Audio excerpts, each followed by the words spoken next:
This is section 2.1 of Algebra 1.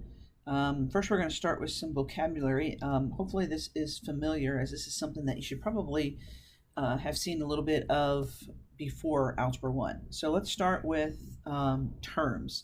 So the first thing I'm going to say about terms is that they are always separated by addition or subtraction. They're separated by addition or subtraction. So for example, if I had, let's say, x squared plus 2x minus 3, there are actually three different terms. X squared is a term, 2x is a term, and 3 is a term. So the terms are separated by addition or subtraction. Okay, a coefficient, you may remember, is just simply the constant in front of a variable. Okay, if I could spell, that would be helpful. In front of a variable. So for example, in the example above, if you look at the term 2x, look at just the term 2x, the coefficient would be the 2, because it's the number in front of the x. And then we've kind of already talked about variable. Variable is the letter that takes the place of a number. Letter that takes the place of a number. So again, in the example above, the x's are the variables. Okay? In order for terms to be considered like terms, they have to be the same variable. So like terms have to be the same variable, but they also have to be the same exponent. Okay, in order to be like terms, they have to be the same variable and the same exponent. So again, if you look at our example up from number 1, I've got an x squared, and I have a 2x, and I have a 3. Well, the x squared and the 2x both have the same variable. They have x's, but those variables don't have the same exponent, because in one case it had an exponent of 2, and in another case it didn't have an exponent of anything. So those are not, well, and by not having an exponent, it's an implied 1. Since they don't have the same exponent, they're not considered like terms. Okay? And then finally, distributive property, you may remember from the last year or so. And I think the best way to talk about distributive property is to show an example. So distributive property is when you have one term out in front, let's say maybe a 3, and then in parentheses you have multiple terms. So maybe in parentheses we have 2x plus 5. The distributive property is what we call it when we multiply the 3 that's on the outside times everything that's on the inside. So first we would multiply it by 2x, and we would get 6x, plus then we would multiply it by 5 and get 15. So the process of multiplying is called the distributive property. Okay, so those are kind of the vocabulary. That's kind of the words that we'll use so that we know what we're talking about. And so when I look at this example, look at letter A, I can simplify by combining like terms. So for example, when I see the 2x and the 3x, since those are considered like terms, it's okay to add those together to get 5x. And then the 5 and the 2 are like terms because neither one of them has any variables. And so I can add those together to get a positive 7. So in this case, I would simplify it to be 5x plus 7. Okay, if you go over to letter B, again, we're looking for like terms. So here's a negative 5a, and then over here is a positive 1a, because remember, if there's no number in front, it's an implied 1. Since those are both a terms, they're like terms, and so I combine the number in front. Negative 5 and positive 1 would be negative 4a, and then the negative 3 and the positive 2, those would be considered like terms. So negative 3 and positive 2 would be negative 1. So after I combine my like terms, I'm going to get negative 4a minus 1. Okay, so you can only combine terms if they're like terms. So on letter C, I have both of these are x squared terms. They're both x's. They both are squared, so they're like terms. So I add the number in front. 2.3 plus 1.7, I think, would be 4. And what do I have 4 of? I have 4 x squareds. Notice when you combine like terms, you don't change the exponent. It's the same term, you're just adding the number in front.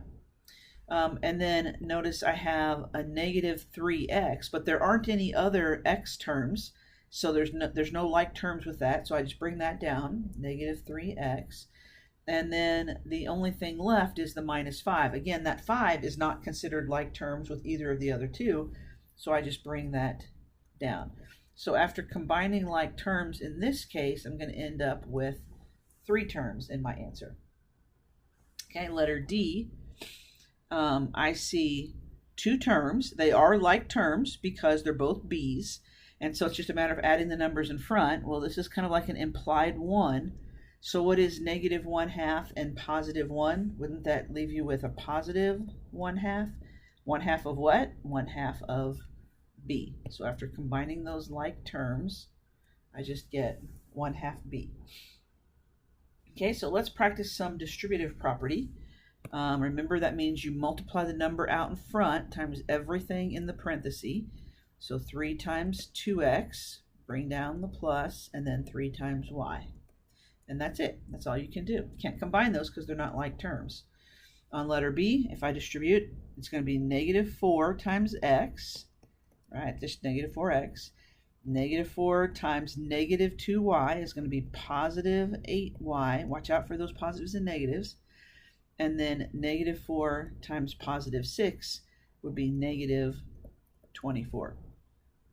No like terms, so I can't combine that in any way, and I'm done. Letter C, I'm going to distribute the 1/2.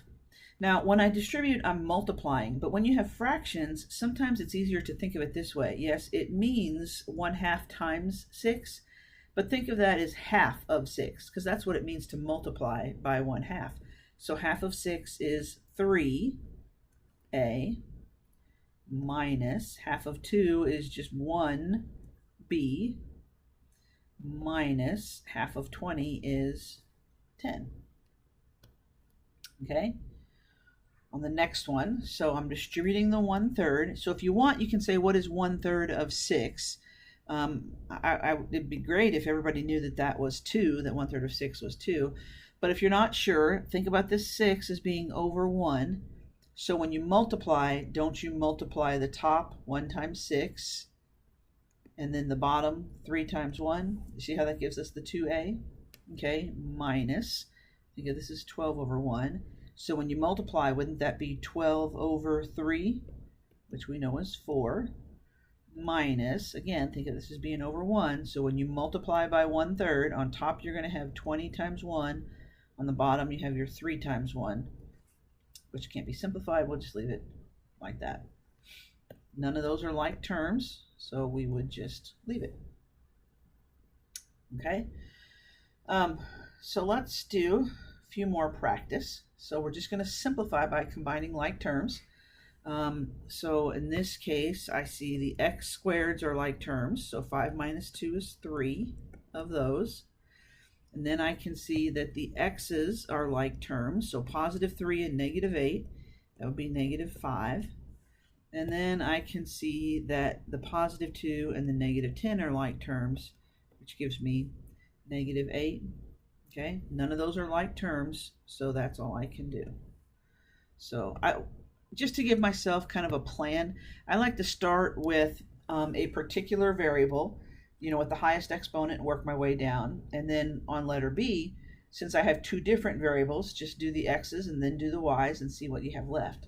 So if I combine the x's, I've got 5x minus 2x is 3x. If I move to the y's, I've got negative 3y and negative 2y, so negative 5y. And the only thing unaccounted for is the plus 9. And when you're done, just make sure that none of those are like terms that can be combined. Okay, letter C. Before I can combine using like terms, I'm going to have to get rid of the parentheses. And the way to get rid of the parentheses is to use the distributive property. So 3 times the first parentheses is going to be 6x plus 3. Bring down that plus sign that's in the middle. Distribute the 4. So we're going to have 4x minus 8. Now that I don't have any parentheses, I can look for like terms. I can combine the 6x and the 4x. That's going to give me 10x. And then I can combine the positive 3 and the negative 8, which is going to give me negative 5. And I think I've got all of my like terms combined. Okay.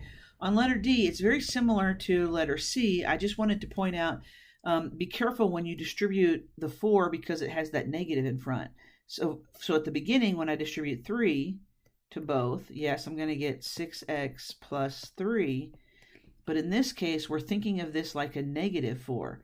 So negative 4 times x is negative 4x.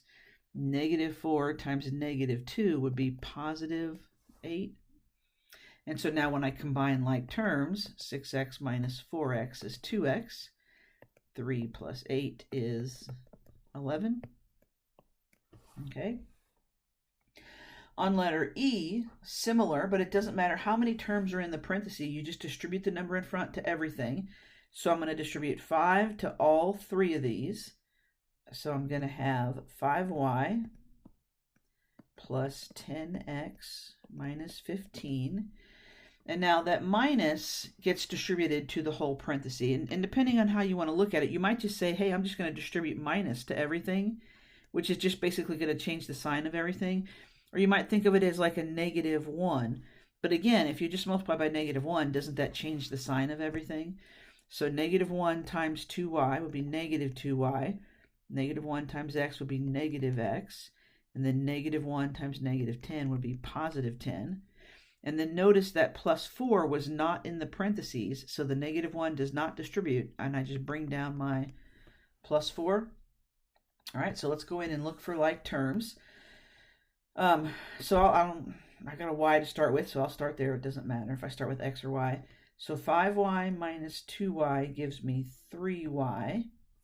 And then how about we go to x's? I've got positive 10x, negative 1x. That's going to give me 9x. And then for all of the constants, negative 15, positive 10, that gives me negative 5. And then I add 4 for a total of negative 1. Okay. And then when I go down to letter F, so I'm distributing the 1/2. So again, think of it as half of that number. So when I distribute 1/2 to the 8, half of 8 is 4x. Bring down the plus. Half of 10 is 5. Notice the second parenthesis doesn't have anything in front. So there's nothing to distribute. So really on this one, I don't even need the parenthesis. I could just write 3x minus 2. And then when I combine my like terms, I'm going to end up with 7x plus 3. Okay, one more with fractions to practice. So I'm distributing the 1/5. So I'm going to have 1/5 times x. So just write it as 1/5 x. Think of this as like a 10 over 1. So if I multiply the top, 1 times 10, I have 10. And on the bottom, I have 5 times 1. Well, isn't 10 over 5 just 2? So 2y. Bring down the minus. Again, think of this as over 1. So if I multiply, wouldn't that be 25 over 5, which is 5? All right, now distribute that negative 6 to everything here. Think of this as like 6 over 1. So if I multiply 6 over 1 times 1 over 5, that's going to give me the negative 6 over 5x. Distribute the negative 6 to the y, so negative 6y. So we combine like terms. If I combine the x's, positive 1/5 and negative 6/5, well, it already has a common denominator, so positive 1 and negative 6, isn't that negative 5/5 of x? And I'll simplify that in a minute. And then when I combine my y's, I've got a positive 2 and a negative 6, so that's negative 4y. And the only thing not accounted for is that -5. So I'll just bring that down. And I do think I'm going to go ahead and simplify, because for the x's, isn't 5/5 just 1? So for my overall answer, what I have here is -x, or you can say 1x if you want, minus 4y minus 5. Okay, so there's some practice in combining like terms.